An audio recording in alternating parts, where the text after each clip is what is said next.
ഒരു മസാല ദോശയും ഒരു കാപ്പി ഇവിടെ എന്താ വില? 5 രൂപ. ഇപ്പൊ 2 മസാല ദോശയും കാപ്പിയും 11 രൂപ. ആ ഒരു മസാല ദോശയും ഒരു കാപ്പിയും ഒരു ഗ്ലാസ് പച്ചവെള്ളവും ബില്ല് ആ ടേബിൾ. ശരി.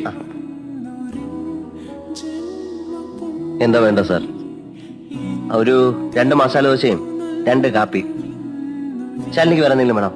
വേണ്ട.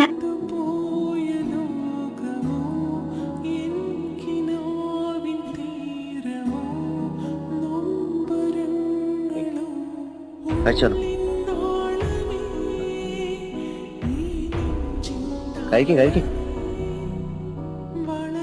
മസാല ദോശക്ക് ഭയങ്കര എരിവല്ലേ? അത്ര വലുതായിട്ടൊന്നുമില്ല. അപ്പൊ എന്റെ ദോശക്ക് മാത്രമാവും.